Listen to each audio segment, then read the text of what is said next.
Ya estamos en vivo, si quieren pueden dar inicio. Gracias. Bien, gracias, Natalia. Bueno, hola a todos y todas, bienvenidos al ciclo Invenciones Sociológicas en tiempos de pandemia. Este es el octavo encuentro en este nuevo subciclo que llamamos Producción y Difusión de las Ideas en tiempos de pandemia. Hoy vamos a hablar de los think tanks. Este es un ciclo que ya lleva 8 encuentros, en donde estuvimos discutiendo sobre distintas temáticas en el actual contexto, sobre el discurso médico, sobre el lazo social, sobre las derechas y las democracias, las problemáticas sociales y la desigualdad producto de la pandemia. En las últimas semanas, como les decía, tuvimos esta nueva temática que es la producción y difusión de las ideas, donde hablamos en un encuentro de medios de comunicación, en otro sobre redes sociales y hoy sobre think tanks, ¿sí? Y el 11 de noviembre vamos a hablar también de intelectuales. Mi nombre es Ezequiel Saferstein y participo del equipo junto a Kenia Bello, José Casco, Lorena Soler y Charles Quevedo. Hoy contamos también con Ana Mercado, que va a estar coordinando, que es participante también del GT. Y bueno, este es un grupo que se llama, como les decía, Intelectuales, Ideas y Política. Ya llegó a su tercera edición y busca estudiar las condiciones actuales de producción cultural e intelectual en América Latina, entender qué lugar ocupan los intelectuales y qué explicaciones construyen de la realidad latinoamericana, identificando continuidades y rupturas con momentos anteriores, en un contexto de reconfiguraciones políticas a nivel regional, con derivas culturales e intelectuales significativas. Es un grupo que cuenta con 42 investigadores e investigadoras de Uruguay, Paraguay, Argentina, Brasil, México, Colombia, Ecuador, Chile, Francia, España y Estados Unidos. Trabajamos desde una perspectiva interdisciplinaria, hay sociólogos, historiadores, politólogos, comunicadores, que trabajan desde diferentes perspectivas, donde prima la sociología histórica desde una perspectiva latinoamericana. Pueden encontrar la producción de este equipo en distintos espacios de publicaciones. Hace algunos meses salió publicado el libro Intelectuales, Democracia y Derechas, coordinado por Alfredo Falero, Charles Quevedo y Lorena Soler, los coordinadores de la edición anterior del GT. Está editado por la editorial El Colectivo, con apoyo de Claxo, Base de Investigaciones Sociales y el Instituto de América Latina y el Caribe. Bueno, le paso la palabra a Ana Mercado, que va a presentar el ciclo, y a los colegas que nos acompañan hoy. Muchas gracias. Bueno, muchas gracias Ezequiel, bienvenidos y bienvenidas a todos a un nuevo encuentro. Este es el octavo encuentro de este ciclo que estamos realizando, pero además es la continuación de 2 encuentros anteriores que trataron sobre, bueno, un poco la producción y la difusión de las ideas en medio de esta pandemia, ¿no? Sobre ciencias sociales y demás. El primero de estos 2 anteriores que mencionabas fueron sobre redes sociales y sobre medios de comunicación. Hoy tenemos esta tercer edición, tercer volumen de este encuentro, que es sobre think tanks, que son estos actores políticos que producen, difunden, divulgan ideas y demás, como ya vamos a hablar a continuación. Tenemos 2 invitadas y un invitado muy especiales, Mariana Heredia, José Francisco Puello Socarrás y Lidiani Fredericks, de Argentina, Colombia y Brasil, respectivamente. Así que bueno, vamos a pasar rápido a los panelistas. Antes de empezar, les recuerdo a la audiencia que nos están mirando que pueden enviar las preguntas que tengan, comentarios y demás, ya sea por Facebook, a través de los comentarios que les aparece ahí el recuadrito, tanto en YouTube lo mismo, y por Zoom, si están acá dentro del Zoom, tienen el recuadro de preguntas y respuestas que pueden escribir ahí y vamos a estar recopilando. La idea es que los panelistas puedan hablar entre 10 y 12 minutos y luego hacer una ronda de preguntas sobre las cuestiones que estuvimos tratando. Así que, bueno, voy a presentar a nuestra primera panelista de hoy, Mariana Heredia, es socióloga por la Universidad de Buenos Aires, doctora en Sociología por la Escuela de Altos Estudios en Ciencias Sociales de París, investigadora del CONICET, profesora y directora de la Maestría en Sociología Económica en el Instituto de Altos Estudios Sociales de la Universidad de San Martín, y docente de la UBA y de la Universidad de San Andrés, además de autora de varios artículos y libros como, esto lo voy a pronunciar en español porque en francés no me va a salir, ¿Para qué sirve un economista?, del 2014 y Cuando los economistas alcanzaron el poder, de 2015. Así que Mariana, te agradecemos mucho por tu participación, te damos la bienvenida y te damos la palabra también. Muchas gracias a los organizadores, Lorena, Ezequiel, Pepe, Ana, Charles, Kenia, que no tengo el gusto de conocer, y por la generación de este espacio. Yo soy una convencida de que el diálogo latinoamericano es la gran manera de acuñar categorías, preguntas que nos permitan pensar de manera original nuestras sociedades, así que me siento como muy agradecida de participar de este espacio en un contexto donde además todos los que nos dedicamos a la sociología y a la producción de ideas nos preguntamos qué contribución podemos hacer en un momento en el que nuestras sociedades atraviesan una situación tan crítica, ¿no?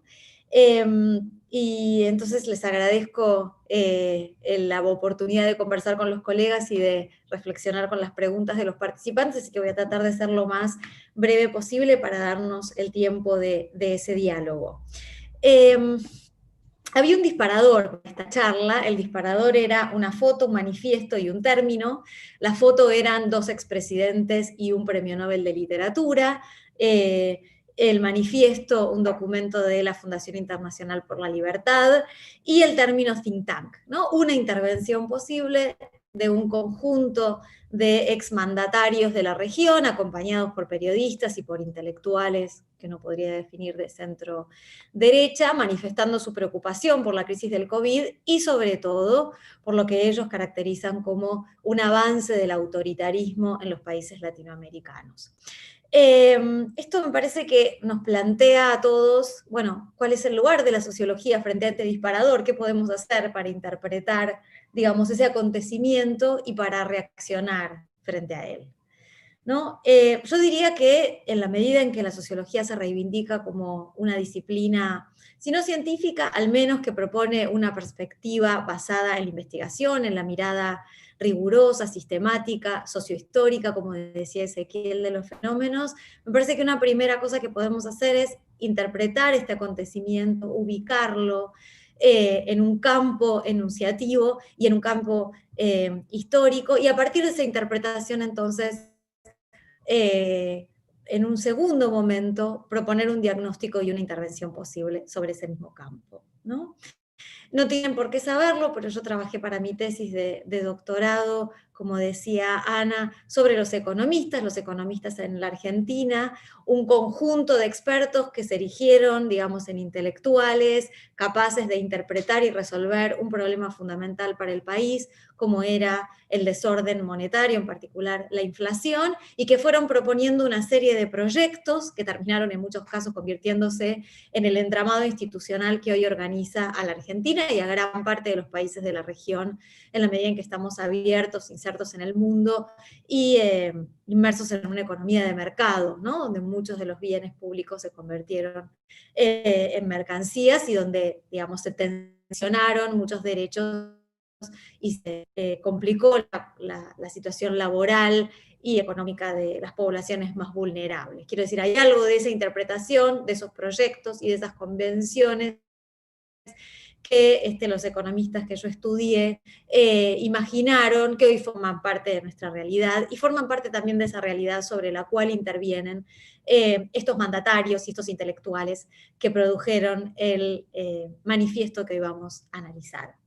¿Por qué digo que esa experiencia de investigación puede ayudarnos a entender la producción y la difusión de ideas en América Latina? Bueno, porque comparte en gran medida, digamos, algunos elementos que permiten comprender quiénes, cómo y con qué consecuencias actúan, digamos, los intelectuales de centro derecha, podríamos decirlo, en América Latina. Digamos, ¿qué es lo que proponen? Bueno, una cosmovisión, con una cierta visión del hombre, con una cierta visión del orden social y político, ¿no es cierto?, que enaltece la posibilidad de conciliar, digamos, los egoísmos individuales con un orden anclado en el mercado que garantice, si no la integración, al menos cierto nivel de bienestar para las mayorías. ¿Cómo lo hacen? Bueno, reivindicando una posición de saber, de autoridad, digamos, en el caso de mis economistas, la autoridad de la ciencia económica, pero en el caso de estos mandatarios, digamos, la idea de que son los números, de que es el realismo, la verdad sobre la cual se construye, interviene sobre las sociedades, y que el adversario de aquellos economistas y de estos firmantes del manifiesto siguen siendo los mismos que son los populistas o los intelectuales que defienden un Estado más activo, más intervencionista en la región, ¿no? Entonces hay ahí, digamos, en mi experiencia de investigación, algunos elementos que permiten entender, digamos, este lugar de enunciación particular desde el cual está hecho, digamos, varios años más tarde, casi 50 años más tarde, de las primeras fundaciones, de los primeros think tanks económicos en América Latina, pero con una misma vocación: participar del debate público, participar de la formulación de proyectos, participar de el gobierno de nuestras sociedades a partir de una dirección específica más vinculada con las ideas liberales, yo diría cada vez más liberal-conservadoras.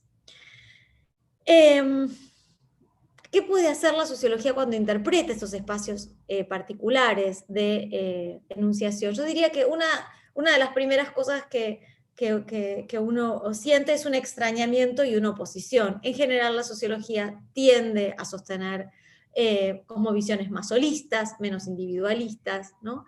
Más propensas a defender los derechos que a defender las libertades, digamos, más asociadas a las instituciones públicas que a las organizaciones como los think tanks o los partidos políticos de centro derecha, digamos, y plantea en general la movilización de las voluntades en el espacio público y político como una forma de construir una sociedad diferente. Entonces yo diría, la primera reacción que uno tiene frente a este manifiesto, frente a este lugar de enunciación, es la de extrañamiento y oposición. Ahora bien, lo que es cierto es que en ese momento Perry Anderson llamaba, y yo creo que muchos de los sociólogos de la región lo escucharon, a aprender de los economistas neoliberales, a aprender de los intelectuales liberal conservadores. ¿Me están escuchando? Me parece que hay problemas de conexión, más o menos fluye, sí. Con el fin de desarrollar entonces una alternativa. Yo diría que hay algo del manifiesto, del lugar de enunciación, de su forma de interpretar la pandemia, que a veces también reviste ciertas similitudes, ciertos puntos de contacto con una forma de intervención sociológica que es la que se opone de manera clara, punto por punto, ¿no?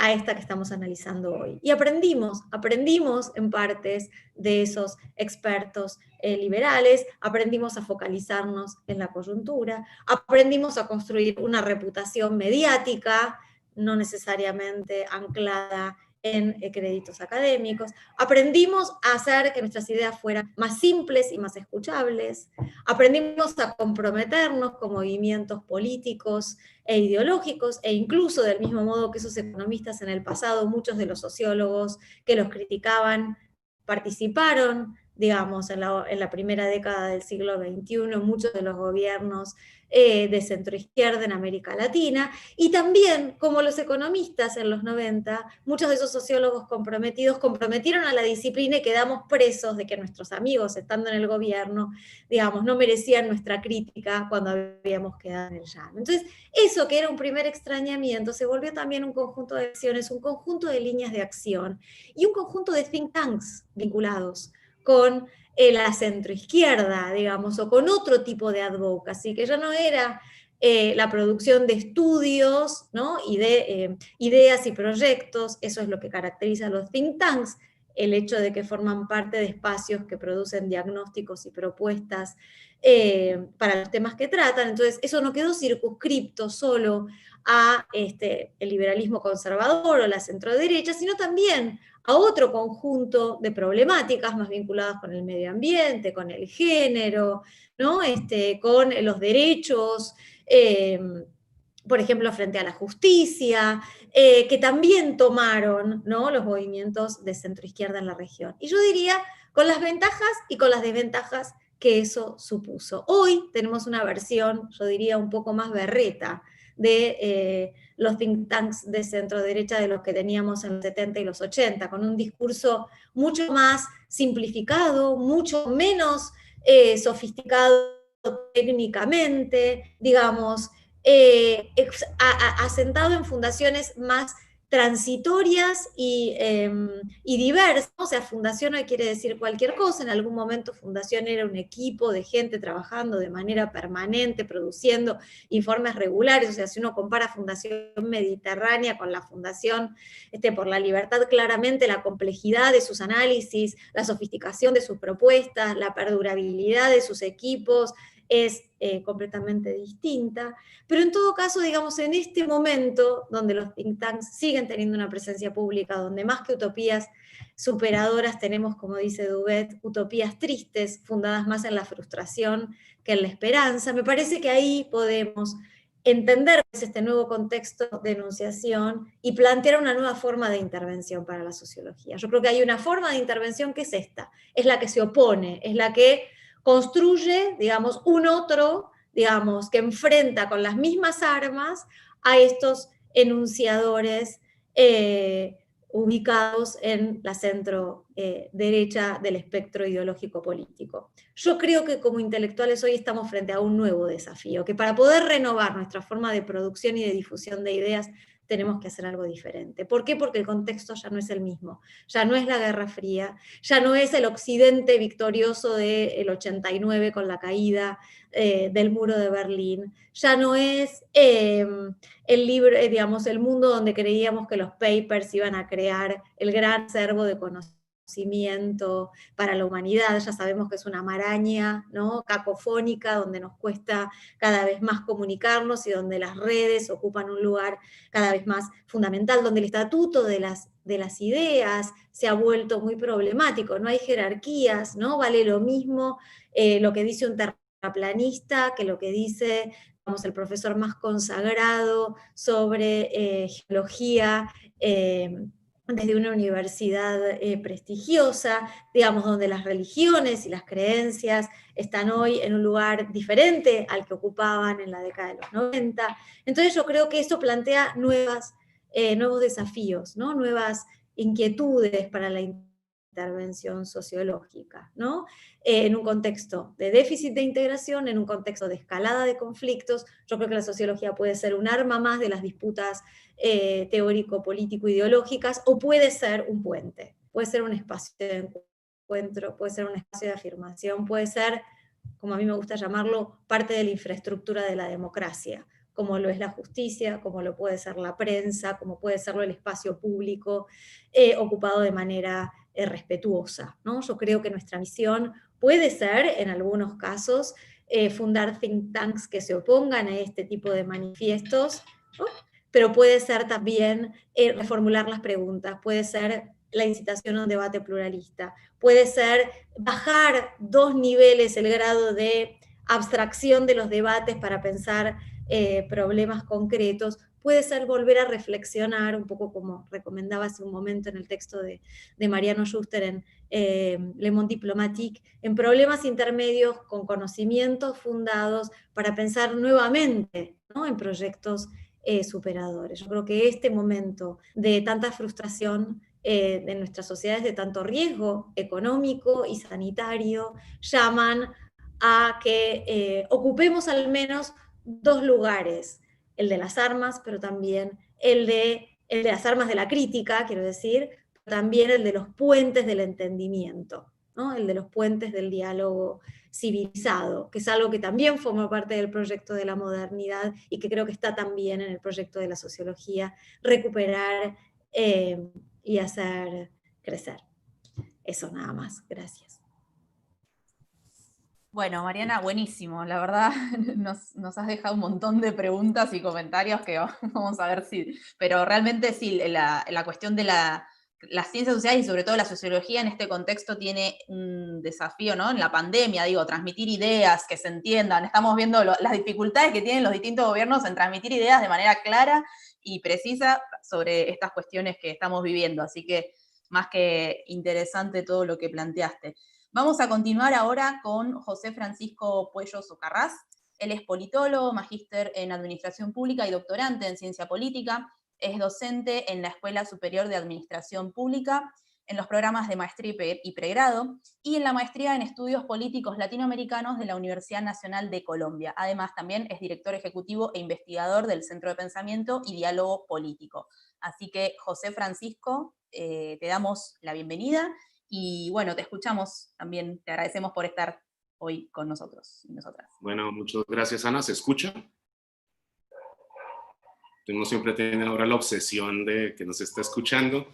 Bueno, en primer lugar, para ti, Ana, y para las demás compañeras y compañeros de Claxo y en particular del GT, agradecido por la generosa invitación que me hacen, sobre todo para, como decía Mariana, estar discutiendo varios de los aspectos que nos interpela hoy la crisis, el momento, pero no solamente como una cuestión coyuntural, sino también histórica, y en esa medida los temas sobre la producción de ideas, la difusión y en particular de los think tanks, que a veces, o tanques de pensamiento mejor, que a veces no es tan conocido más allá de los que están trabajando en el campo, pues viene bien, sobre todo para contribuir en algo que yo creo que es necesario, y es la cualificación constante de los debates más abiertos, más populares, con lo cual agradezco inmensamente este honor de poderlos acompañar y aportar desde mi humilde lugar. Miren, mi exposición va también a delinear algunos momentos que me parece que pueden ser, como dicen en Argentina, disparadores, elementos para debates, con lo cual voy a hacer un bosquejo sobre todo de lo que yo interpreto puede ser la evolución, desenvolvimiento sobre todo de los tanques de pensamiento en el siglo XXI. Entonces, para eso creo que voy a utilizar 3 momentos desde los cuales poder hilar cuál puede ser un análisis esquemático, pero que en todo caso pueda ser útil en esta discusión. Yo empezaría diciendo una cosa. Hay un autor, René Zabaleta Mercado, que hablaba que los tiempos de crisis, que es un concepto asociado de manera estricta, si uno es muy riguroso, a la sociedad capitalista, en donde existen las oportunidades para explotar lo que él llamaba los horizontes de visibilidad. Es decir, las crisis lo que nos ponen es en situaciones donde las realidades veladas salen a la luz o salen más fácilmente a la luz. Y yo creo que este es un momento en el cual, a partir de la coyuntura, podríamos identificar como 2 niveles desde los cuales podríamos decir puede potencialmente construirse un nuevo horizonte de visibilidad o articular el que estaba de alguna manera desorganizado. Me parece que estamos en un momento que yo caracterizo como neoliberal, entendiendo el neoliberalismo como el capitalismo realmente existente, pero en donde todas sus lógicas, pero sobre todo sus contradicciones se han exacerbado hasta el punto que ya hay un consenso académico en el cual caracterizamos el momento actual como crisis civilizacional. Y un segundo nivel en donde entra el choque viral, que es propiamente lo que vendría a desnudar en primer lugar, pero sobre todo también profundizar las lógicas, repito, y contradicciones de la actual sociedad y desde luego los procesos y más particularmente la evolución de algo característico de la sociedad capitalista, que son los procesos de alienación ideológica, pues no están ajenos desde luego a esta situación. Y en eso me parece que nos encontramos en una coyuntura que combina no solamente una crisis del capitalismo histórico más reciente, que es estructural, de largo plazo y sobre todo global, creo que ese es un elemento que no hay que dejar entre paréntesis, pero también un nivel de alienación ideológica exacerbado, con lo cual acá estamos en un escenario en donde yo creo que buena parte de las expresiones que se vienen dando reflejan precisamente esa coyuntura crítica en donde desde luego las formas de producción de conocimiento, de reproducción de esta dimensión inmaterial, pues desde luego están conectadas con esto de la dialéctica de la lucha de clases, que generalmente Gramsci la llamaba la batalla de ideas, pero que apropiándose también de esa noción ha estado reiterándose desde hace tiempo, pero que ahora toma un matiz particular, lo que se llama desde los pensadores e intelectuales neoliberales la guerra de ideas.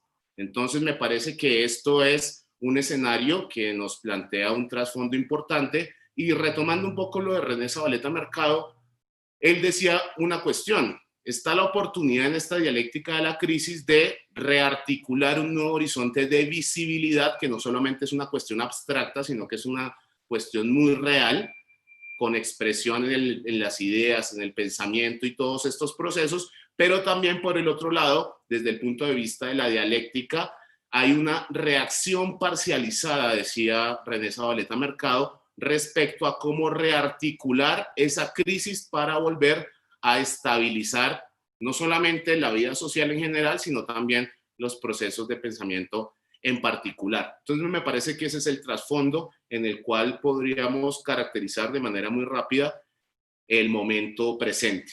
En segundo lugar, me gustaría como llamar la atención sobre dos cosas. Hay una encuesta muy reciente que hicieron los tanques de pensamiento a nivel mundial. La encuentran por internet. Es una encuesta que tiene un sitio que trata de articular de alguna manera paradigmáticamente el estado de esto que se llaman los tanques de pensamiento como organizaciones, y llama la atención sobre dos cosas.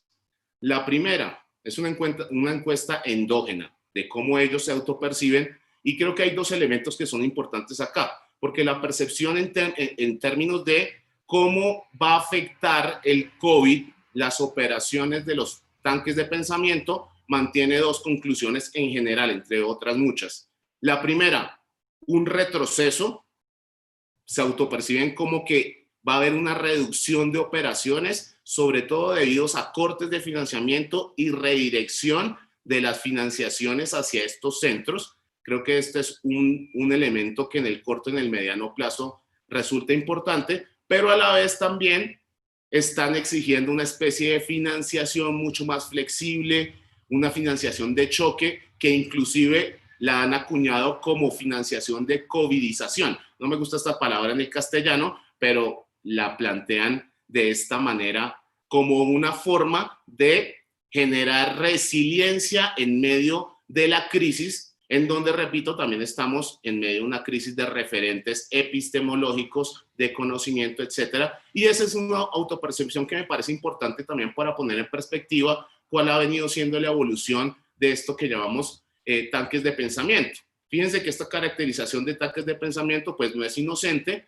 tiene que ver con una historia en particular de finales del siglo XIX, principios del siglo XX, en donde hay una emergencia al menos de dos actores que van articulando esa inserción del gran capital y de los intereses corporativos en los medios universitarios a partir de organizaciones filantrópicas. Creo que el ejemplo más ilustrativo de esta dinámica son los Estados Unidos, y por otro lado organizaciones filantrópicas que financiaban, valga la redundancia, los tanques de pensamiento sin ánimo de lucro, y en donde en todo caso muestra un poco la historia, los tanques de pensamiento empezaron a pasar del mero dominio del pensamiento estratégico militar hacia una colonización paulatina pero progresiva, muy fuerte desde el punto de vista de las ciencias sociales. Y yo creo que esto es un componente importante, porque vamos a ver que va a haber una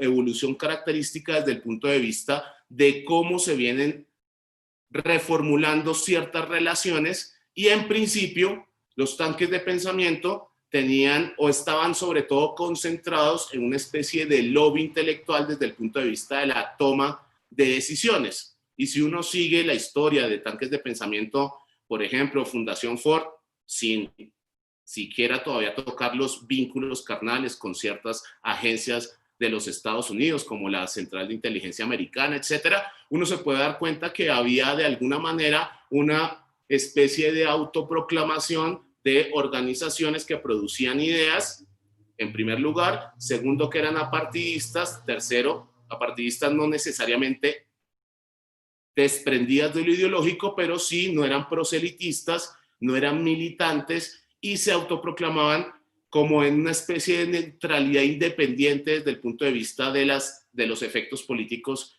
del pensamiento. Yo creo que el siglo XXI trae aparejado una serie de elementos que también sería bueno subrayar desde el punto de vista de lo que alguien llamó ya no tanques de pensamiento, sino panzers de pensamiento, haciendo como una especie de metáfora respecto a esto de los panzers en términos de esas guerras de relámpago, y sobre todo destacando, yo diría que 3 grandes cambios que se vienen forjando particularmente en el siglo XXI. Lo primero es que los tanques de pensamiento entran a ser más especializados en lo que se llama la industria de la retórica política.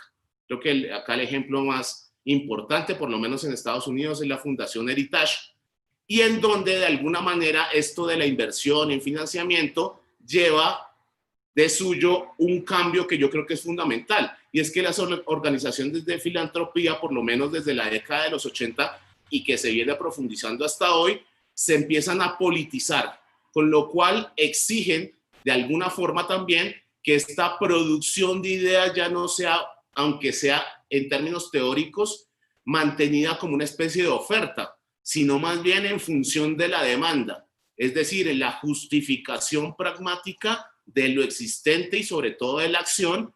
Entonces ya no es el conocimiento en la lógica, digamos, más moderna del término, sino en la lógica postmoderna, en donde casi que la ciencia justifica la tecnología. Y eso yo creo que ha llevado a sincerar las performances de los tanques de pensamiento y llevarlos ya a un perfil mucho más militante y proselitista. Y de hecho, los tanques de pensamiento que no se han ayornado a este nuevo mercado de ideas, en particular neoliberales, están perdiendo terreno, no solamente desde el punto de vista del prestigio, sino también desde el punto de vista de la financiación. Entonces, en última, lo que vemos acá es que los tanques de pensamiento, más allá de que sean instrumentos o sean concebidos, yo lo concibo como ya no tanto un instrumento, sino parte del poder, se vienen concentrando no tanto en la influencia de toma de decisiones, sino en tratar de incidir en la construcción de opinión pública, es decir, están más dirigidos a los medios, están más dirigidos a otro tipo de escenarios e indirectamente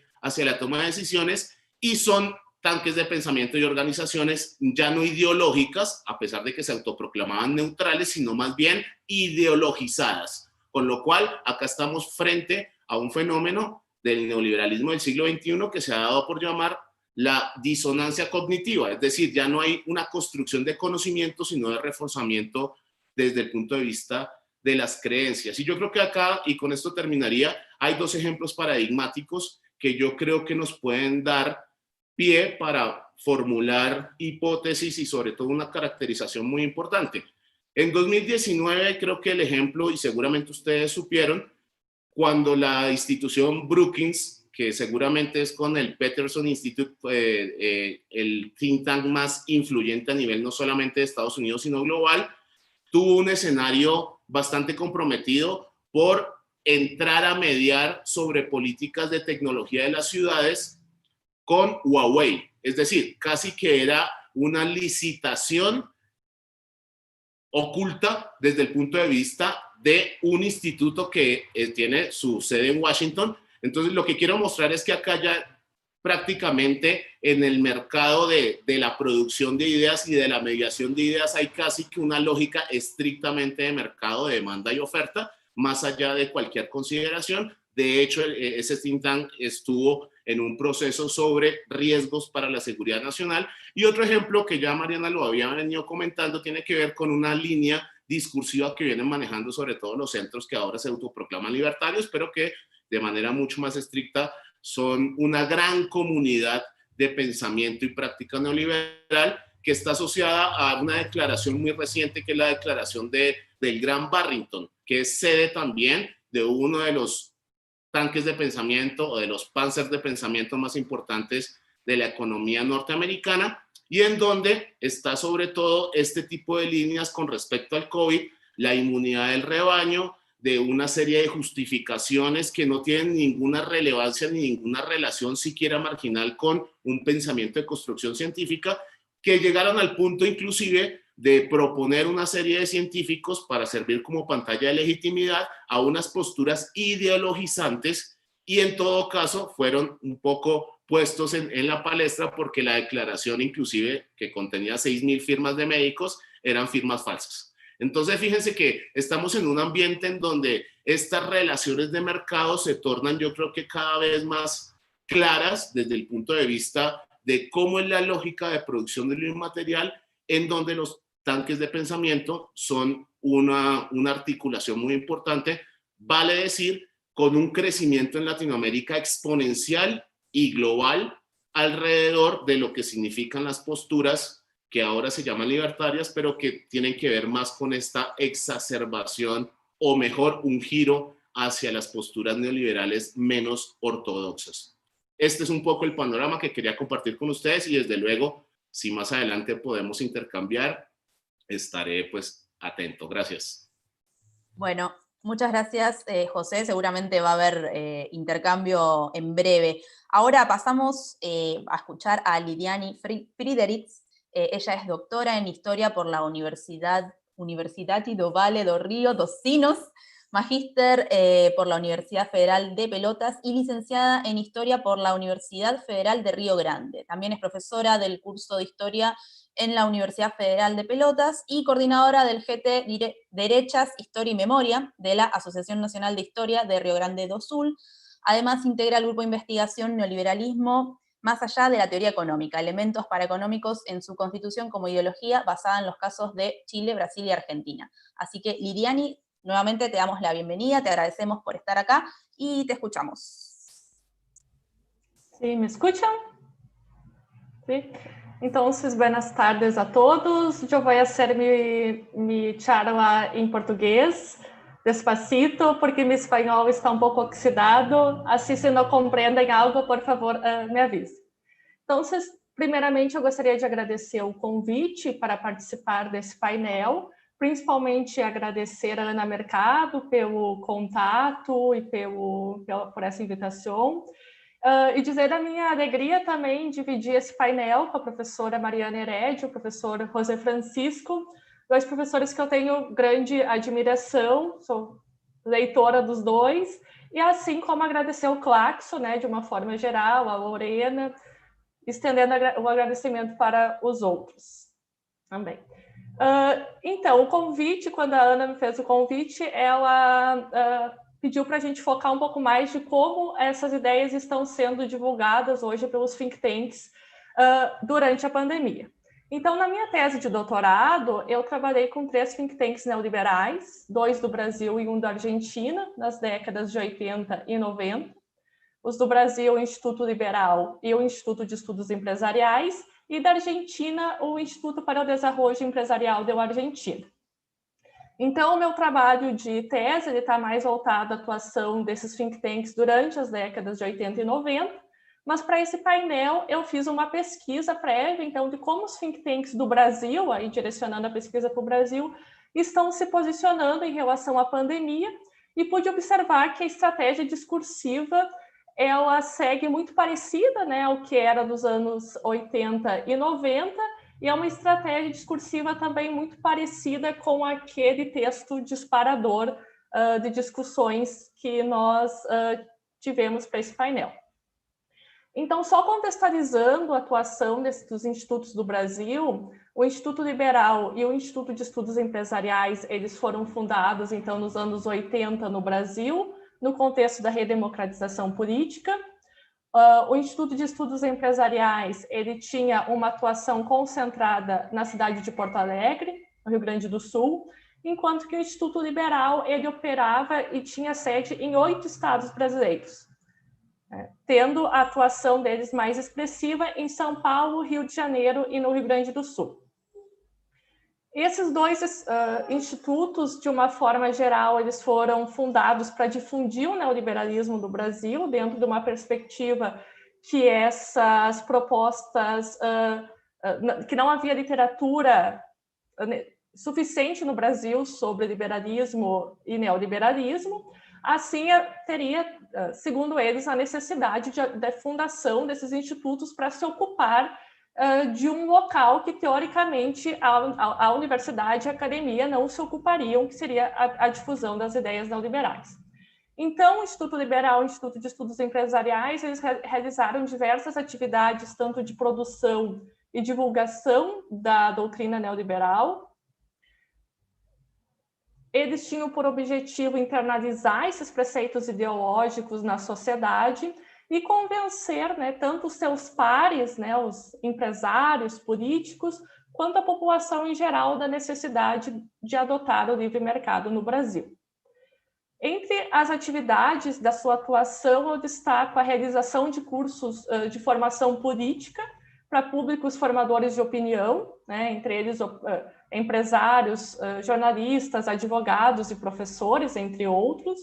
A produção de propostas de políticas públicas, muitas delas que eram divulgadas entre os políticos do Brasil, além de se dedicarem a uma produção intelectual que era divulgada em inúmeras revistas, livros e periódicos. Esses dois institutos, né, eles eram dirigidos e financiados pela classe alta, pela classe dominante do Brasil, que usava esses think tanks como espaço de defesa dos seus interesses políticos e ideológicos. Os discursos produzidos e difundidos por esses institutos durante a pandemia, eles seguem uma linha parecida de interpretação dos problemas sociais. De uma forma geral, ele gira em torno da questão da liberdade e de como a quarentena e isolamento social provocados pelo coronavírus vem afetando e reduzindo a liberdade individual, tá? E eu vou dar alguns exemplos de como esse discurso tem aparecido. O primeiro deles se refere ao Instituto Liberdade, que é o antigo Instituto Liberal do Rio Grande do Sul, que funciona em Porto Alegre, no Rio Grande do Sul. E eles vêm realizando um webinário desde abril, e eu vou citar dois painéis que me chamaram bastante atenção. O primeiro, intitulado Ciência em Tempos de Cólera, foi coordenado pelo presidente do Instituto e reuniu um professor universitário de filosofia e um empresário e ex-diretor do Instituto Liberal do Rio de Janeiro.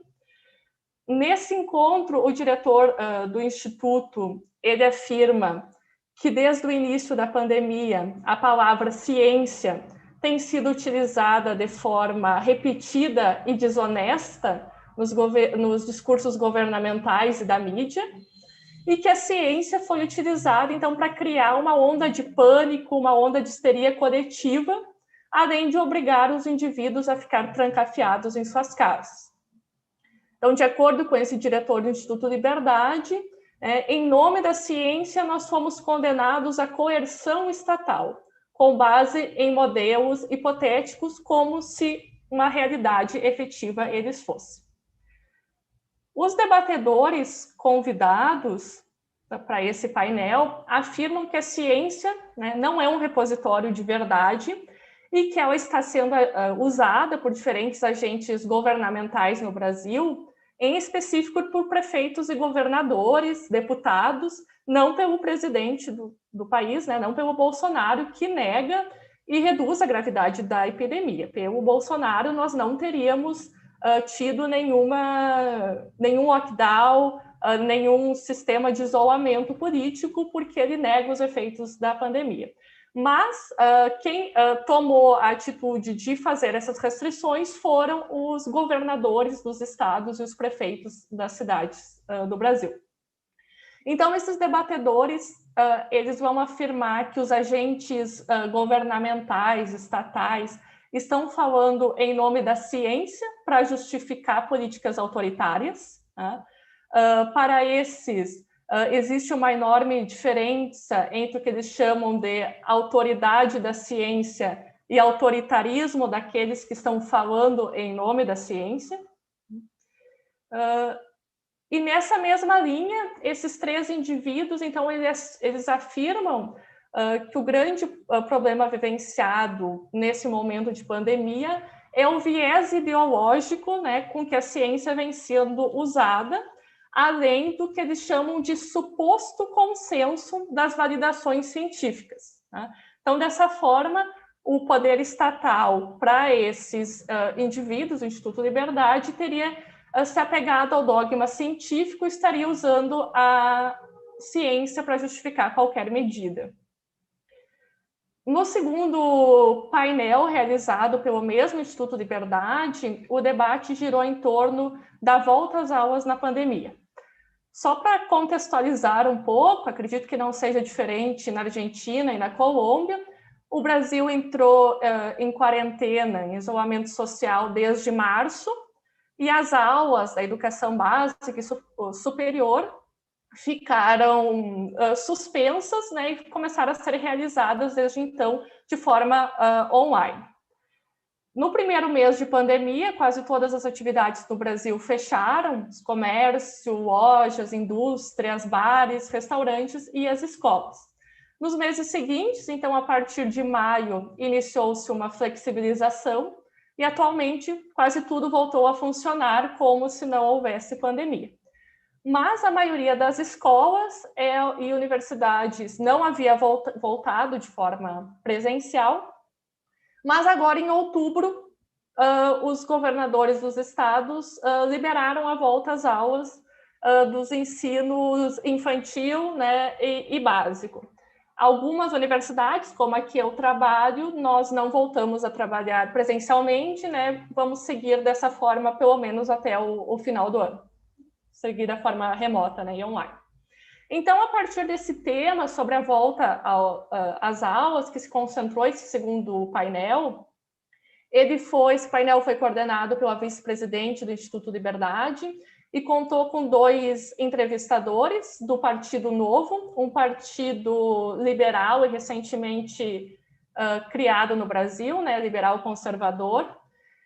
Os 2 painelistas são candidatos nas eleições municipais da região metropolitana de Porto Alegre e são pais de crianças em idade escolar. Então, para os entrevistados, os debates sobre a volta às aulas foram politizados em cima de mitos e não em cima de verdades. Para ambos, o que predominou nesses meses, desde março, foi a retórica do risco e um debate emocional, né? Então, segundo eles, esse debate emocional fugiu de uma discussão mais racional sobre o tema da pandemia, sobre o tema da Covid, já que, segundo eles, a letalidade infantil da Covid-19 é baixa e, por isso, não haveria nenhuma justificativa para as escolas seguirem fechadas.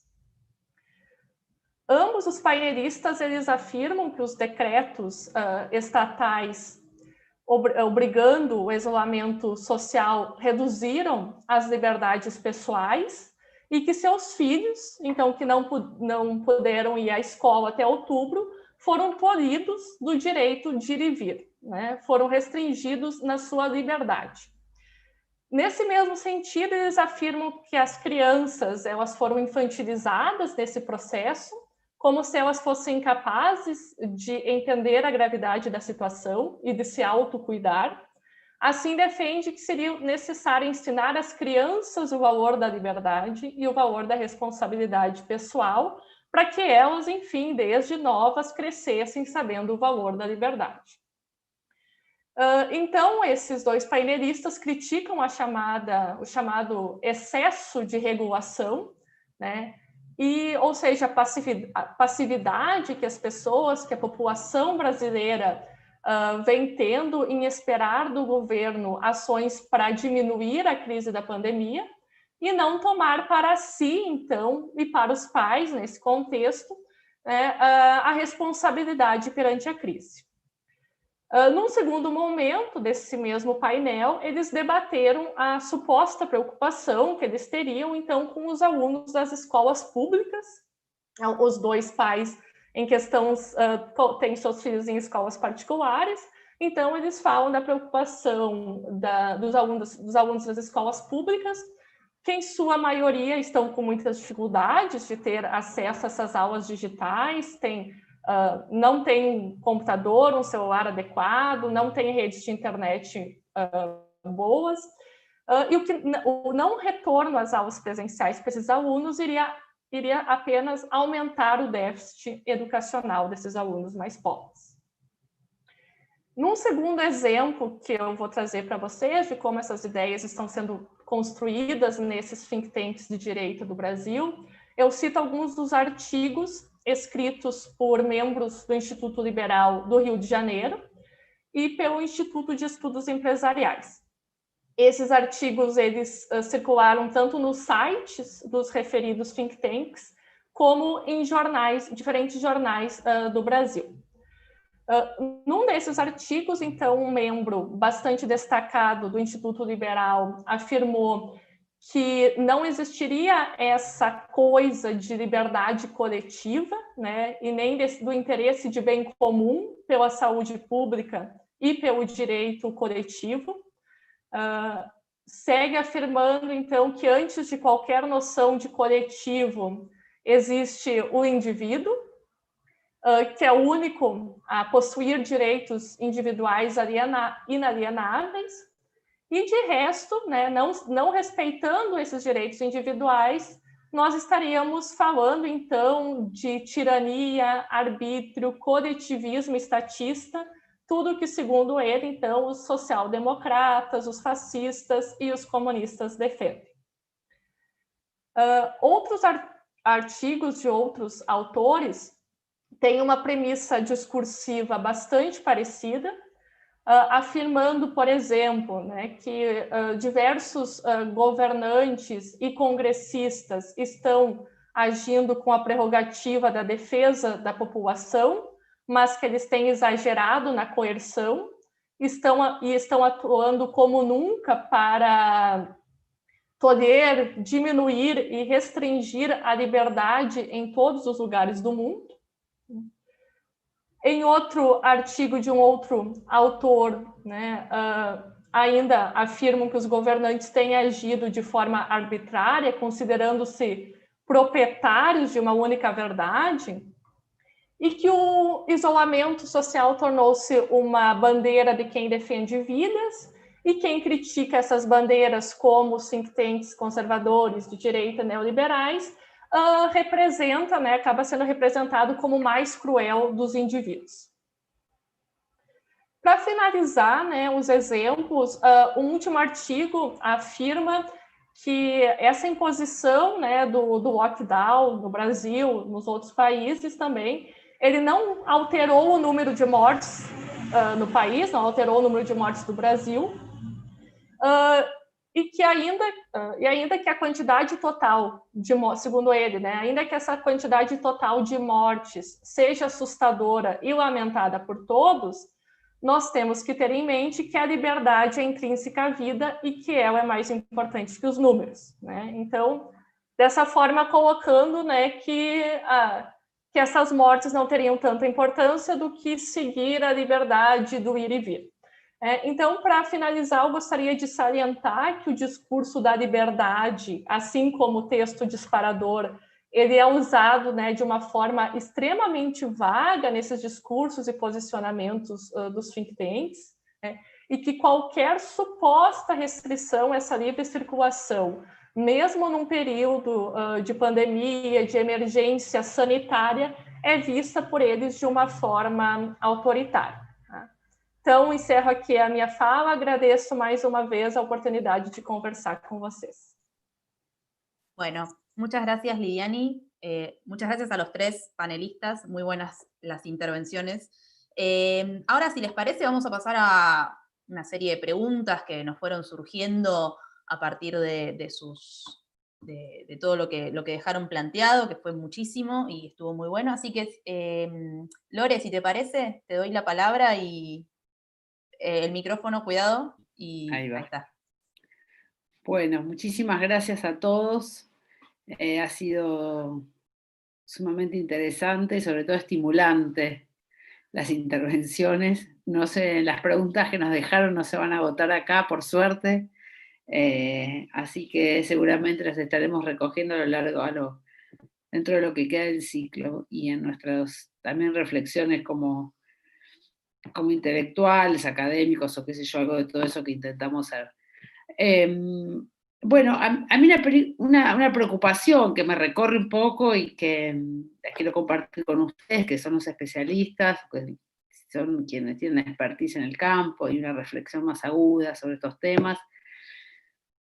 La primera es que un poco lo que planteaban Mariana y también un poco José al inicio, este crecimiento exponencial de este tipo de fundaciones, INSAN y demás, con una pérdida, si se quiere, de rigurosidad, porque lo decía Mariana, un INSAN de los 70 y los 80, que había, bueno, una dedicación, un estudio, una producción, y, digamos, las formas de producción de estas instituciones ahora, si eso también no está un poco habilitado por el tipo de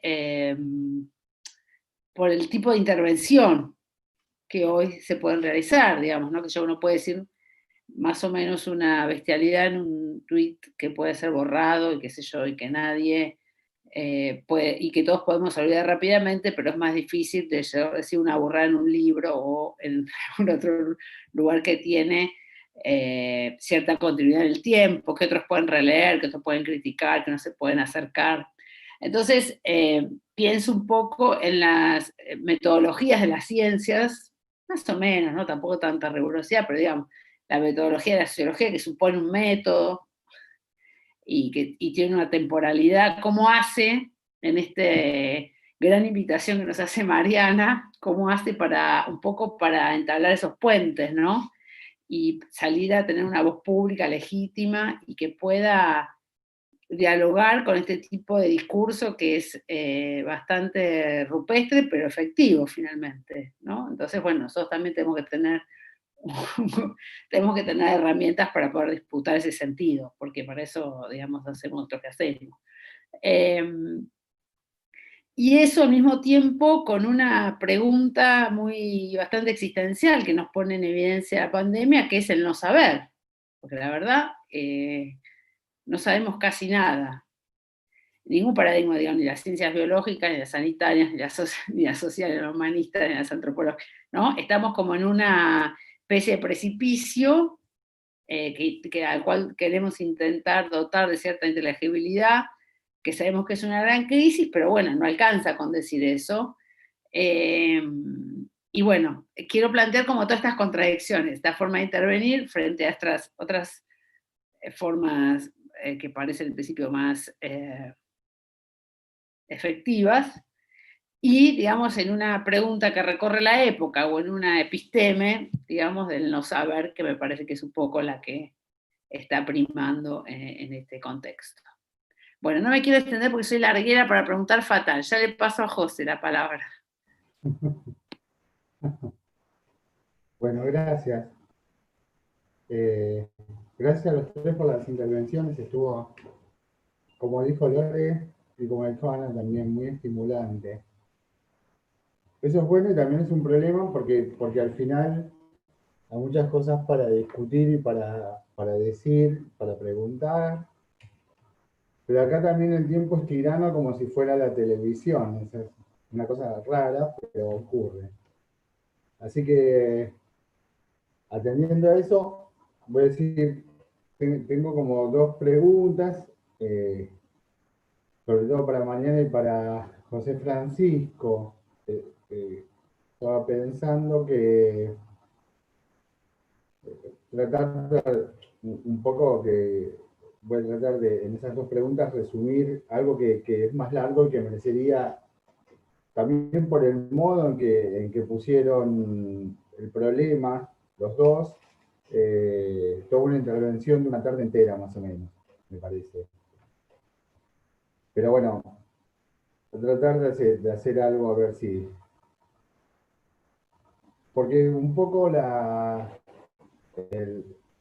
lo que me interesaría saber, Marian, cómo pensás vos. A mí me gustó mucho y me quedó como súper claro donde vos colocás el énfasis acerca de cómo se debe intervenir, qué debería hacerse a propósito de construir una nueva, vamos a decir así, un nuevo intelectual público, pero que a la vez pueda tender un puente, dijiste bien vos, y que a la vez tenga rigurosidad y pueda argumentar, ¿cierto? Me parece que eso es, bueno, una manera de colocarlo, pero yo coincido plenamente con eso.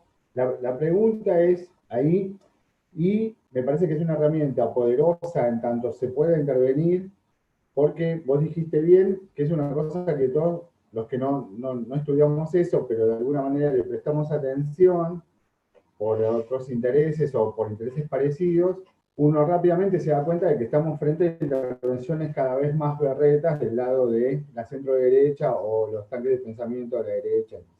Pero ahí aparece un problema, porque uno podría decir así, hay algunas cosas que son muy obvias, hay un poder económico que está detrás y que funciona de manera global que tiene un poder de imposición fenomenal. Ese es un aspecto. Por lo menos para mí eso es como muy evidente.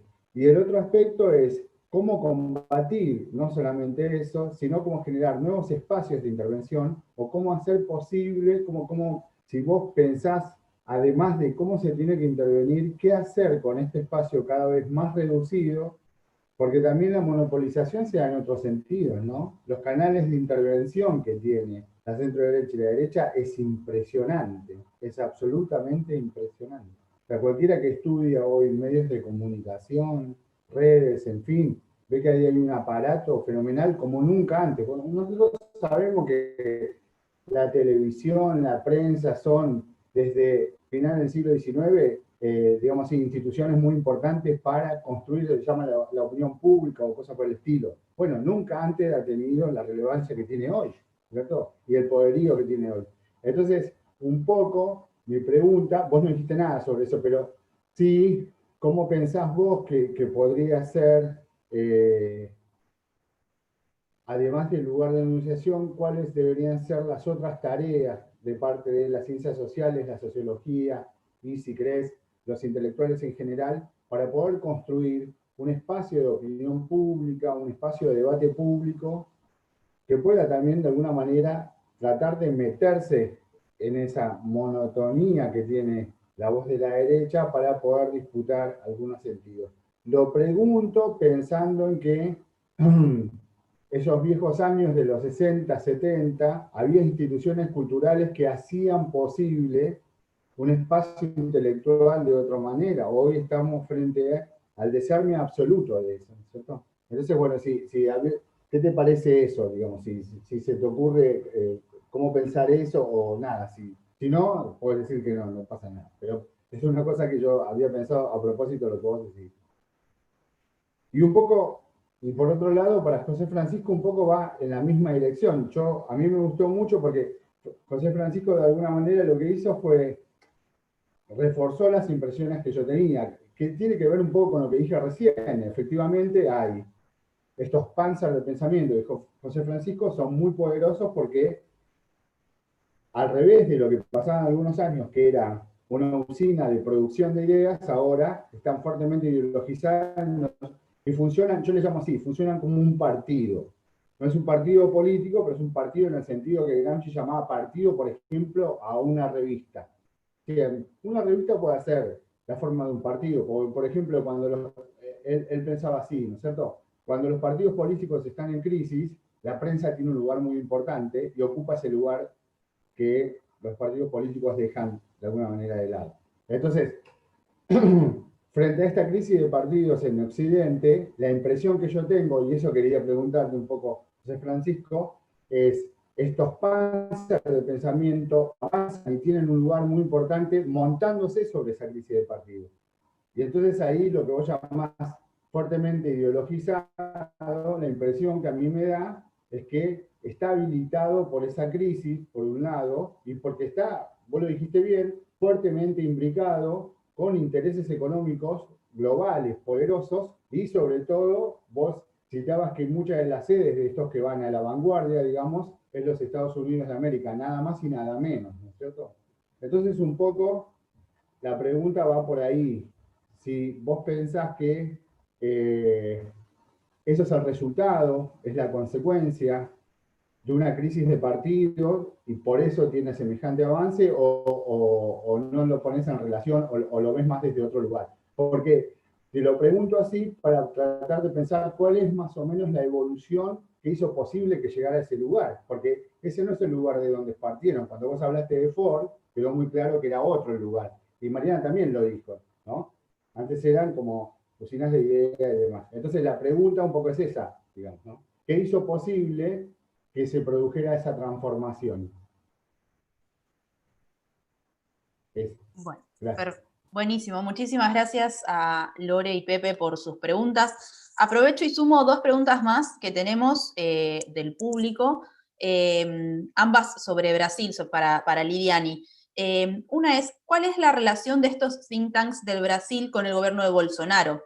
Y con los estados federales donde se encuentran presentes, también pregunta Enzo, ¿cuál es su alcance en la toma de decisiones políticas frente a la pandemia? ¿Y qué otros actores sociales se pueden identificar en torno a la toma de decisiones para enfrentar la pandemia? Por ejemplo, asociaciones empresariales, etc. Otra pregunta también para Lidiani, nos dice, ¿cuál es el rol de la Fundación Millennium en Brasil y el discurso que tiene Bolsonaro sobre la gestión controlada de la pandemia? Si les parece, podemos recuperar el orden del comienzo, entonces hacemos una ronda de respuestas o comentarios que tengan sobre estas preguntas. Si están de acuerdo, arrancaríamos entonces con Mariana y luego seguimos con Lidiani, con José y con Lidiani.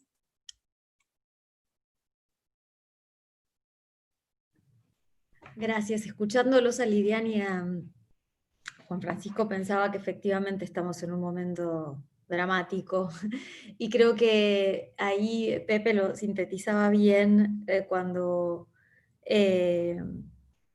comentaba como la desazón frente a un mundo que se estructura concentrando cada vez más el poder económico y al mismo tiempo revistiendo, digamos, de un dramatismo hipersensible, pero en todo caso que apela a los sentimientos, digamos, más primarios de las personas para dominarlas, ¿no? O sea, esta combinación entre medios concentrados, ¿no? Y una evocación permanente a la emoción, pero una emoción que no encuentra una resolución colectiva, sino que termina, sí, implosionando,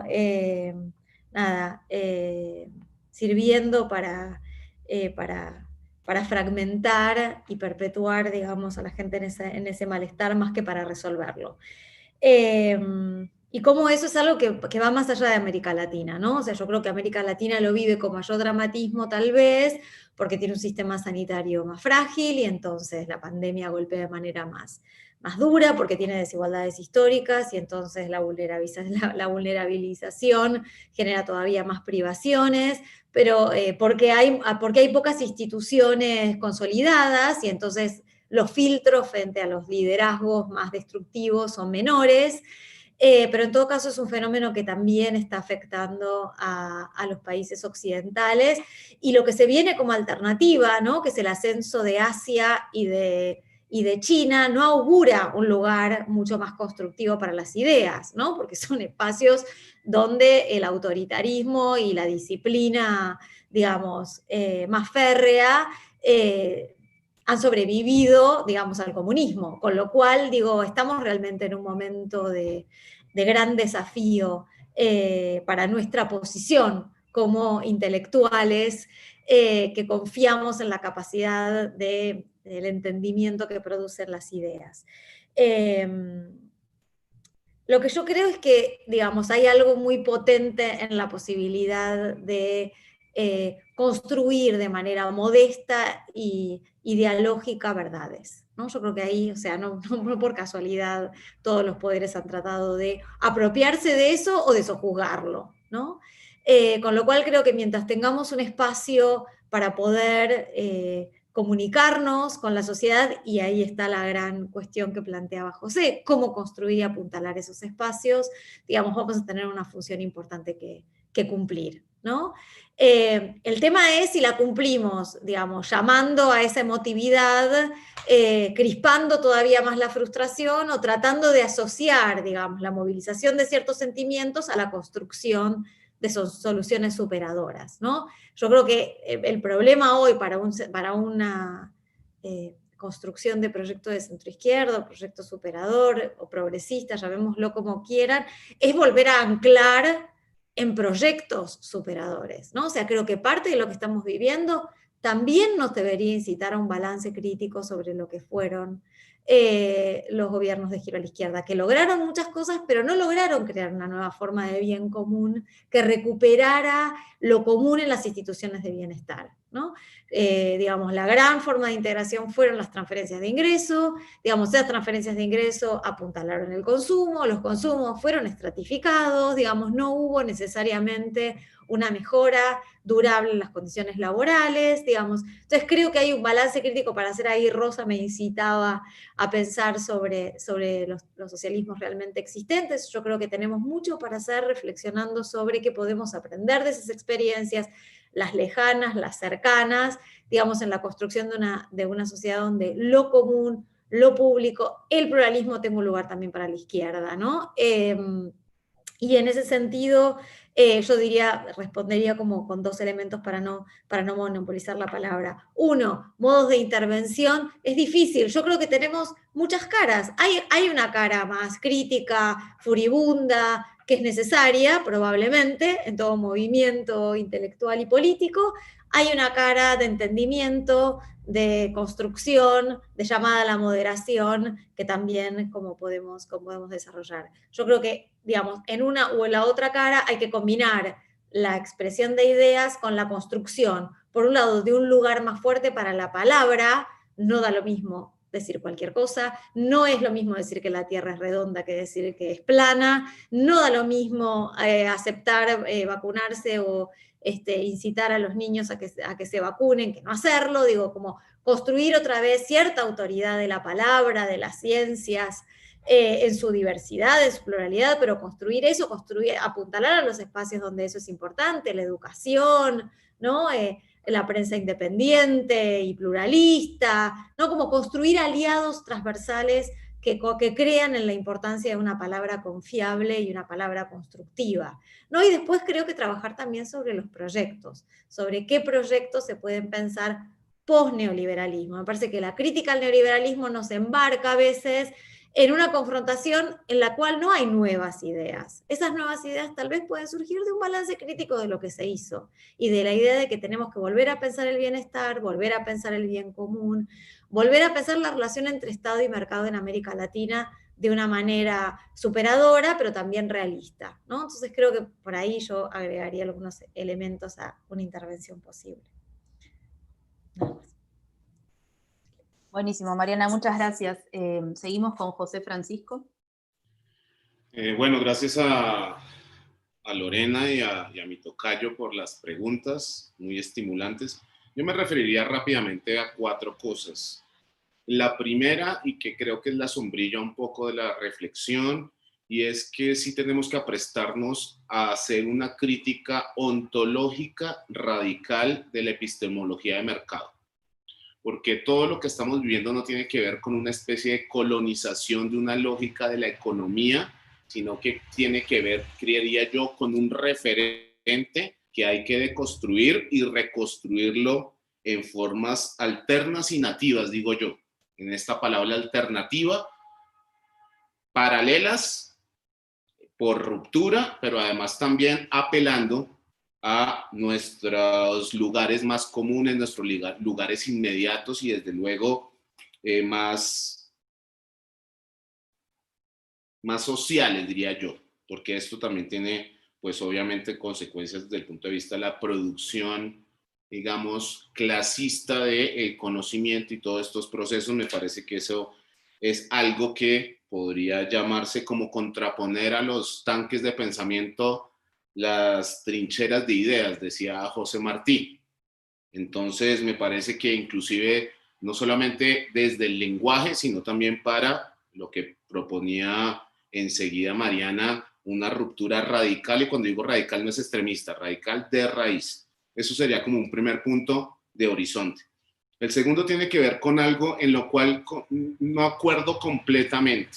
A mí me parece que en todo caso sí se ha visto un proceso en donde, desde luego, con la masificación de todas estas lógicas y el intento de popularizar determinados referentes en todos los aspectos, yo creo que sí se ha generado una especie de mediación hacia la vulgarización, o sea, de transformar determinadas ideas en una especie de vulgata, y en eso ha habido también efectos no deseados de cómo se adoptan determinadas ideas, pero yo creo que al mismo tiempo y de una manera menos visible también se ha dado una especie de estructuras de rigurosidad, al menos exegéticas. Es un poco como estos que se sabe en el Capital de Memoria o la Biblia de Memoria, pero llama la atención ese escenario, lo digo sobre todo por una percepción que tengo de espacios universitarios donde chicos de 17 años, 18 años, que están en distintas áreas de ciencias sociales, ya por alguna u otra razón han leído a Hayek, a Mises, cosa que ni siquiera los mismos economistas los leían. Tenían por ahí una materia de economía que se llamaba ideas políticas, metían a Marx, Keynes, etcétera, y bueno, dentro de la carrera obviamente estaban dentro de un marco neoclásico, inclusive en la macroeconomía, etcétera. Entonces yo creo que eso tiene una dialéctica distinta y me parece que eso está asociado sobre todo a un tipo de organización que es una organización en red, que es descentralizada y que es, inclusive desde el punto de vista tecnológico, mucho más fuerte por su flexibilidad.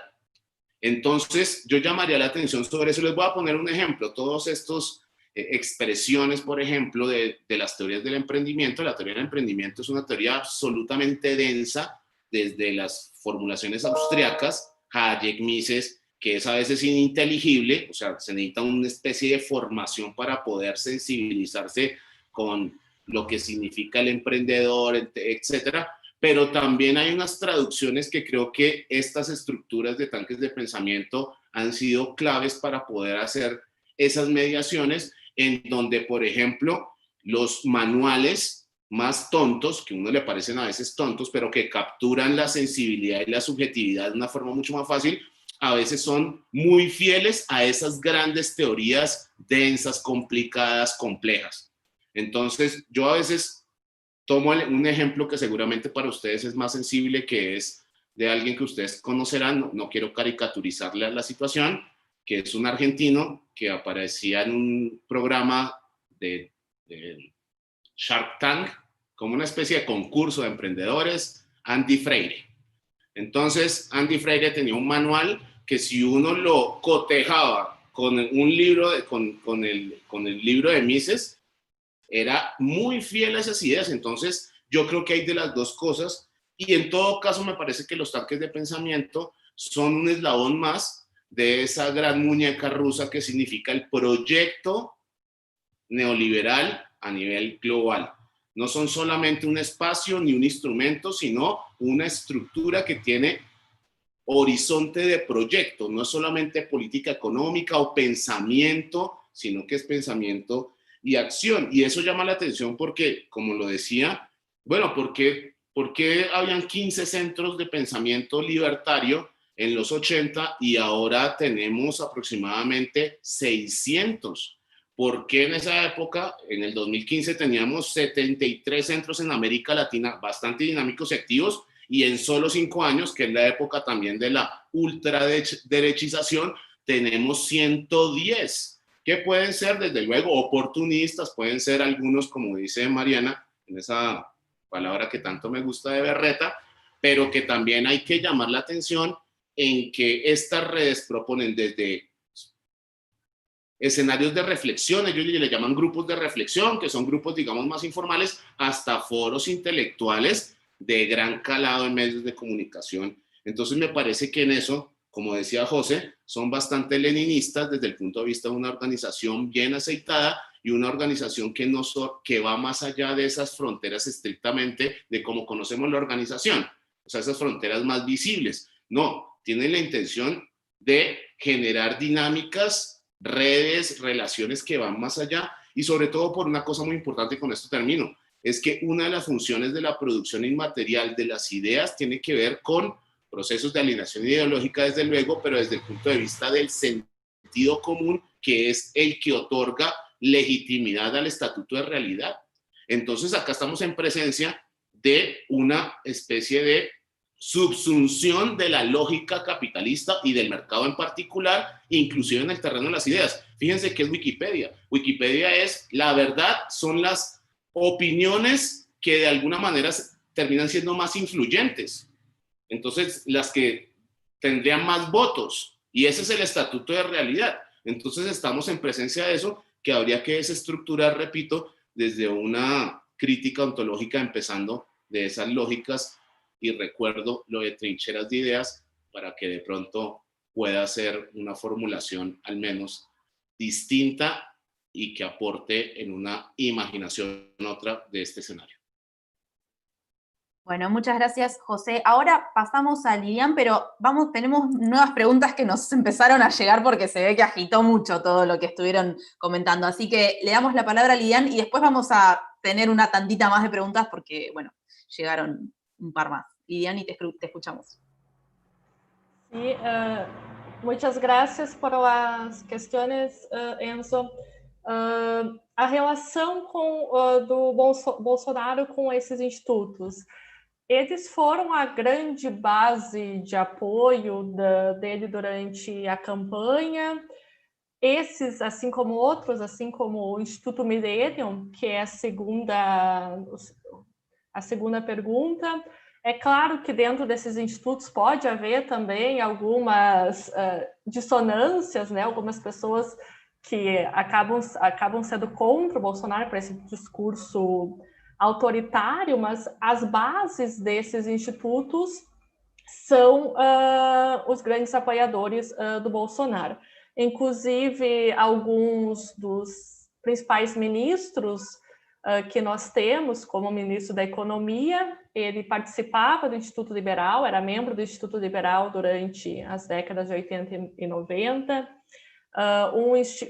Alguns outros, né, que são secretários de governo, alguns outros ministros também, todas participavam e tinham uma rede muito grande, bem consolidada com esses think tanks neoliberais. Com relação aos estados federais, ocorreu durante a pandemia uma certa briga entre o Bolsonaro e os seus apoiadores, que eram os governadores dos estados, principalmente dos grandes estados, como Rio de Janeiro e São Paulo, no caso do Dória e do Witzel, né, que fizeram campanha para o Bolsonaro, e vinham também já há algum tempo com algumas discussões, muitas vezes bastante pessoais, assim como outras bases que ajudaram a elegê-lo, acabaram se distanciando dele nesse momento da pandemia ou até anteriormente, o caso do ministro da Justiça, né, o Moro também. E então ficou, né? Quem ficou de responsável pelas políticas da pandemia foram os estados, não a federação, né? Não o Bolsonaro, porque como ele começou a ser muito criticado, porque ele não queria que houvesse lockdown, não queria que houvesse isolamento horizontal, mas sim isolamento vertical, só para aqueles que tivessem mais de 60 anos. Ou seja, para aqueles que fossem de grupo de risco ou que estivessem doentes, e passou-se algum tempo ele negando a pandemia, chamando o coronavírus de uma gripezinha, né?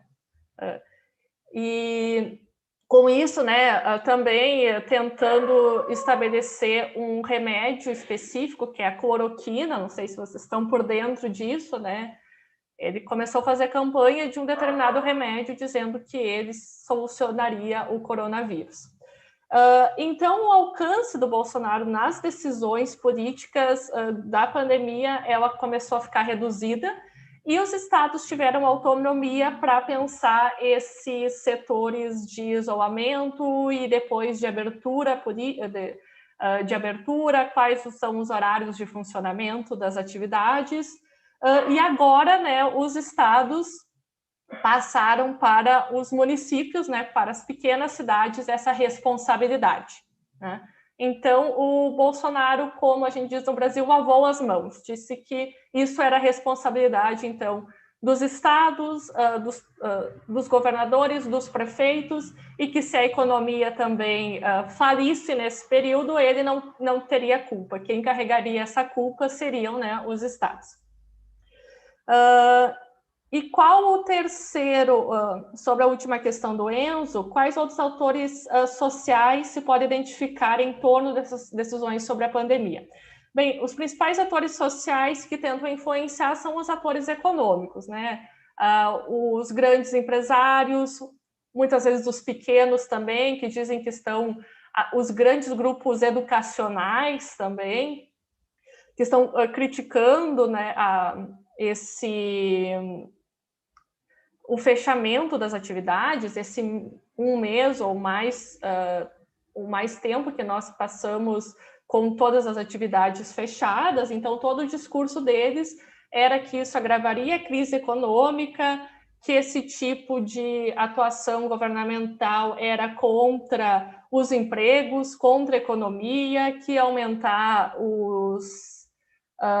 as demissões, o desemprego, como realmente aumentou, e o que os grandes grupos econômicos, os grandes empresários defendem no Brasil, e também os donos dessas escolas, dessas universidades particulares, é que o isolamento, que eles teriam todas as condições sanitárias para as pessoas voltarem a trabalhar, voltar para as escolas, e que o isolamento seria feito apenas para os grupos de risco e para os doentes, que seriam, então, segundo eles, rapidamente afastados. Então, enfim, no Brasil, desde o início, se tem uma grande briga, né, entre o presidente, os governadores e também os empresários sobre como resolver. Mas, em geral, o Bolsonaro está no mesmo discurso desses institutos que eu trouxe para vocês e nesse mesmo discurso dos empresários, né, que isso vai levar a uma grande crise econômica e que o Brasil não pode pagar a conta. Quanto à segunda pergunta sobre o rol da Fundação Millennium, a Fundação Millennium ela tem uma perspectiva bastante parecida, né, com esses outros think tanks. Eu não chego a estudar a Fundação Millennium especificamente, mas muito dos membros desses institutos que eu estudo, eles também estão no Instituto Millennium.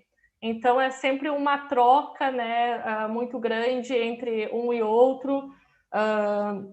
Também realizam muitos cursos e, pelo que eu pude perceber, não fiz uma pesquisa muito aprofundada, o discurso é o mesmo.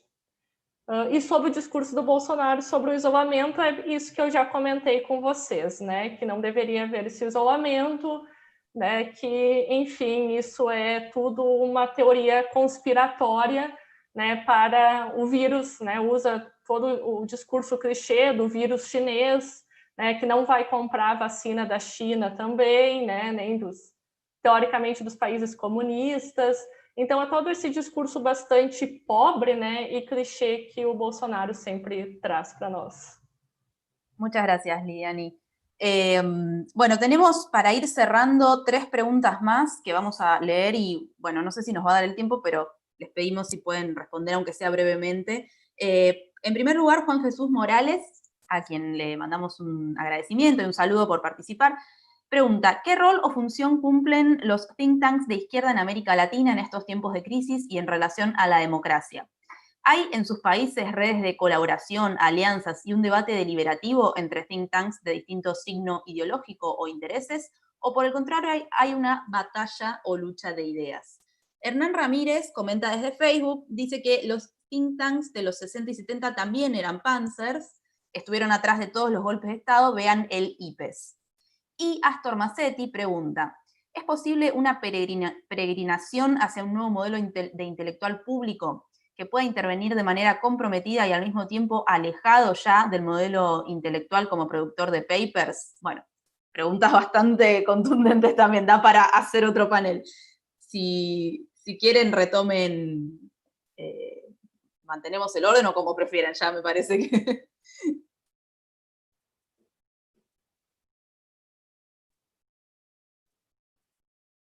A ver, ¿quién se desmutea primero?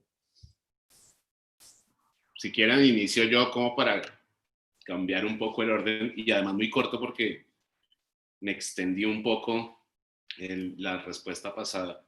Yo diría muy puntualmente, yo no estoy de acuerdo con esto de think tanks de izquierda o tanques de pensamiento de izquierda. Entiendo de todas maneras que siempre está en disputa el lenguaje, las fórmulas, pero si uno ya de manera un poco más rigurosa entiende como esos centros de generación y más que de generación de mediación de ideas, de organización del pensamiento, etcétera, las estructuras, por lo menos en los casos que yo más me he acercado, y pongo el ejemplo de Colombia, las estructuras son completamente diferentes y a veces los propósitos terminan siendo parecidos, pero no exactamente iguales, y las lógicas, sobre todo de funcionamiento, financiamiento, los perfiles inclusive son diferentes. Entonces, yo creería ahí que más que hablar de centros de tanques de pensamiento de izquierda, yo creo que viene bien esa diferenciación de más de centros de pensamiento o centros de reflexión política que yo creo que entran directamente, digamos, en el debate, pero no necesariamente son lo mismo. No entiendo mucho lo de tanques de pensamiento de izquierda, sé a qué se refieren desde luego, pero diría yo que es mejor diferenciarlos y mantenerlo de tanques de pensamiento, entre otras cosas porque los autoproclamados tanques de pensamiento de izquierda terminan siendo más tanques de pensamiento que de izquierda. Entonces, o a veces eso de izquierda es muy problemático. Y con respecto a lo del intelectual, bueno, yo creo que el campo de la producción intelectual está muy asociado a las contradicciones que estamos viviendo, con lo cual, insisto, quiero hacer de pronto una caricatura, pero por ahí puede resultar como una tontería, pero había también un arma cuando salieron los Panzers, en esa época de la Primera y Segunda Guerra Mundial, que se llamaba el terror de los Panzers, y precisamente era como una especie de bazooka. No estoy llamando, digamos, a cuestiones militaristas, pero simplemente para la metáfora que se entienda, que precisamente se activaba desde las trincheras. Insisto con esto de las trincheras de ideas, con una generación de nuevas lógicas, inclusive que tenemos tradición desde la educación popular. Ahí hay unos espacios que podrían ser, si quieren llamarlo, grandes tanques de pensamiento, inclusive en la formulación que decía José, muy del partido en el sentido más amplio y social. Con lo cual yo creo que hay espacios, pero falta sobre todo algo que sí tendríamos que reflejar, y es que falta sobre todo un instrumento de organización que se va poco a poco generando, pero yo creo que hay que fortalecer y hacerlo mucho más rápido, digamos, acelerar ese proceso de contacto que, entre otras cosas, Claxo yo creo que cumple un papel en ese sentido. Bueno, muchas gracias, José. Retomamos entonces con Lidiani, así alteramos el orden completamente y después cerramos ya com Mariana, si les parece. Sim, sim. Então, concordo com a professora José Francisco sobre esses think tanks de esquerda. Os que existem no Brasil, que a gente pode classificar mais de esquerda, estão muito mais ligados a partidos políticos, né, como o Partido dos Trabalhadores, do Lula, alguns partidos que estão focados em algumas figuras políticas, Lula, Leonel Brizola, mas eles não têm, de nenhuma forma, a mesma articulação política, o mesmo alcance de ideias, a mesma força, e eles também não se articulam da mesma forma como os institutos de direita, que têm essa grande conexão, como eu comentei anteriormente, um mesmo membro de um instituto pode ser membro de vários outros institutos, assim como de associações empresariais. Então, tem essa conexão muito grande, essa troca de ideias muito maior entre os institutos de direita. Esses mais, que a gente pode dizer, de esquerda, centro-esquerda, são muito mais fracos no Brasil. Não tenho muita pesquisa sobre eles, mas eles não têm esse alcance tão grande, tá? Com relação aos intelectuais, eu concordo plenamente com a professora José Francisco e com a Mariana, né, sobre a necessidade de entrarmos, né, mais nesse debate público, conseguirmos comunicar de uma forma mais simples, não tão acadêmica, né, tão burocratizada. Mas é um espaço que também nós, enquanto professores, enquanto intelectuais, fomos perdendo, né, com o passar dos anos, justamente com essa lógica de dizer que nós somos ideológicos, né, e eles não, né, eles teriam esse discurso, então, teoricamente imparcial, e nós seríamos ideológicos. Então, tem também toda uma postura de nos tirar do debate público, né, porque nós faríamos um conhecimento dirigido e eles não, né? Então, acho que reconquistar esse espaço é muito importante mesmo. Para finalizar, agradeço mais uma vez a companhia de vocês y el convite. Bueno, muchas gracias a vos, Liliani, a José Francisco también le agradecemos su participación y ahora sí pasamos con Mariana y ya vamos concluyendo por hoy.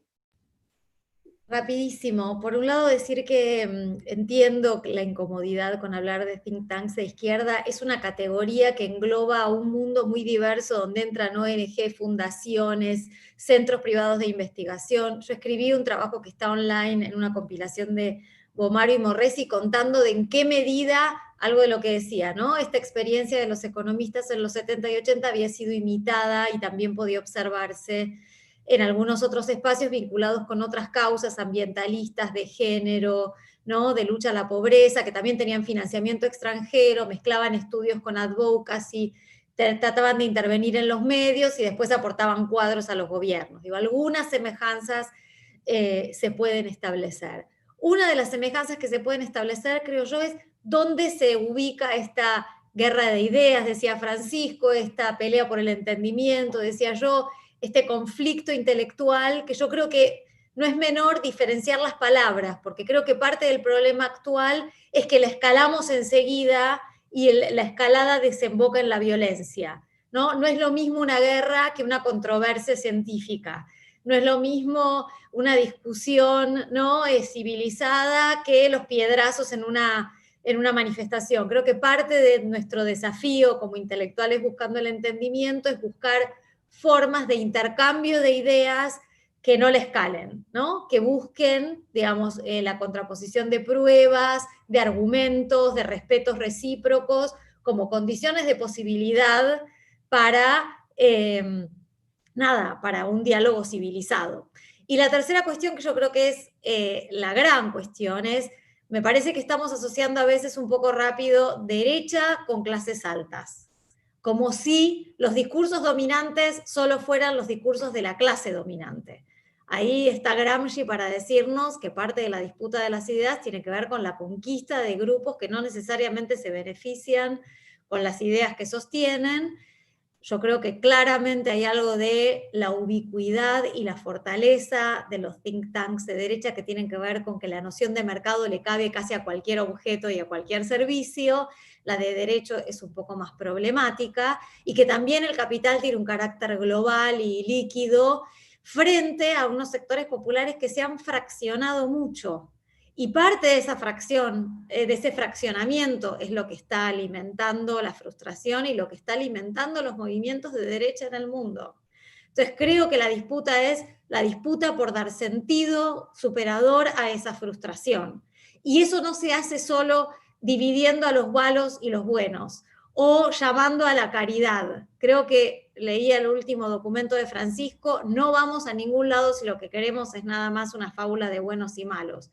Tenemos que permitir que la gente no solo sea buena, sino pueda salir adelante, tenga una dignidad específica que no sea solamente la de salir a pedir o la de salir a militar.